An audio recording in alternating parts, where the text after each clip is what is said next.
Okay, the Ryder Cup is just a few short days away, and we have even more controversy rolling in around Zach Johnson's picks. This time, it's with Bryson DeChambeau, who had said a couple of things, some things that were very interesting, and a few things that were surprising to me, to be honest with you. We're going to dive into his quotes in just a second. But to bring you up to speed, Bryson won again on LIV Tour. This is now the second of 3 events in a row that he has won. And just, again, firing some incredible scores over there. He shot a 8 under 63 to win the tournament. I mean, he's following up a 58 recently. So Bryson is really in clearly some strong form. So we'll get to what he said in just a second, but we do also have a response from Zach Johnson, which basically kind of shot this whole idea down of saying that he wasn't even really giving Bryson a look in these LIV events. We're going to get to that in a second, and I even want to dive into just what some of the expectations should have been for guys like Bryson who made the jump over to LIV and whether they should even be expect to be considered. But let's first talk about what Bryson said. So in the post-round interview, Bryson, of course, was asked directly the question. Now it is, of course, too late to be picked for the team. The picks are locked in. Ryder Cup is just a few days away, but reporters still wanted to get his understanding and his take of whether he should be considered. And what Bryson said was, he said, first of all, he was asked if he feels like he's playing as good as he played at Winged Foot when he won the US Open. A lot of people could say that that was kind of Bryson's top form. And what Bryson said was, yeah, I'm playing better than Winged Foot. And again, this is, interesting to see. Like, he's in form, he's playing better than Winged Foot. But here's the part that surprised me. Bryson said, in reference, of course, to Zach Johnson's selections, he said, it would have been nice to at least have a call. There's numerous people that I think Zach should have called out here, and we didn't get that. So if you remember, we talked about recently the heartbreak that was Keegan Bradley, him receiving the call, the Netflix team that was there. We talked all about that. But just to kind of refresh, what Zach had done is he sent out a text to anybody who was kind of on that bubble of being a captain's pick, and he said he would call each one individually to let them know whether they would or would not be on the team. Now, what Bryson is saying is, and this is what's a little bit shocking to me, is that he did not even get the courtesy of a call. He was basically just kind of left out of the whole thing. And he's also indicating that there were other guys on LIV who he felt like should also have gotten a call. So going further, he was asked how it feels and whether it was something that hurt a little bit. And he said, yeah, it definitely does sting a little bit. And I definitely think, given the way that I played this week, I could have racked up some points for Team USA.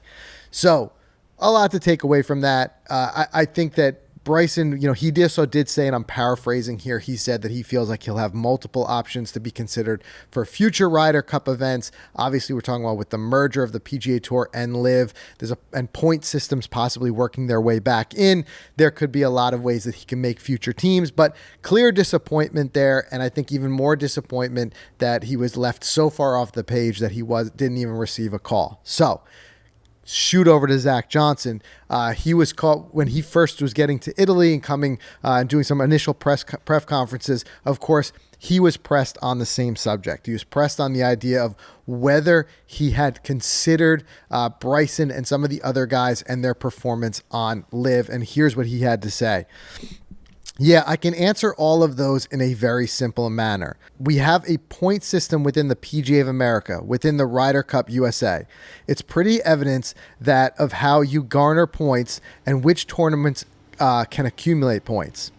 Basically, I kept at one point. I mean, I have my own probably a top 30, but when it got down towards the end of the process, it was the top 20, the top 25 guys in that point system that I felt like had the merit and certainly, should have my full attention.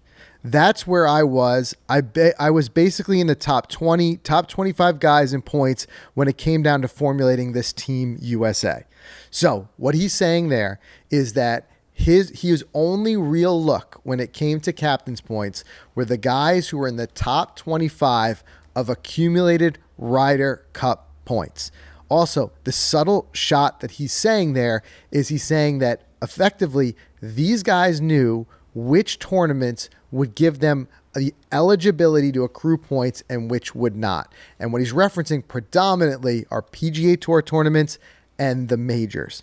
Brooks Koepka, out of all of the LIV guys, performed the best in the majors and almost earned himself a spot directly on without needing the captain's pick. But as Zach is alluding to here, Brooks kept himself in the conversation by being in that top 20. What Zach is saying is that's the only place I was looking. So it really depends on your take here, which side of the fence you're on. If you feel like Zach should have had a much wider, much broader vision here and should have been looking at specifically what the guys were doing on the LIV Tour in his consideration, then you're going to probably side with Bryson and think Bryson should have probably had a better shot at being a captain's pick. The other side of it is this. The guys who made the jump over to LIV, and I think this is reading between the lines what Zach Johnson is trying to say here. The guys who made that jump over to LIV knew what they were getting into. They knew how contentious it was. A lot of them understood and full well knew about the suspensions from the PGA Tour and otherwise.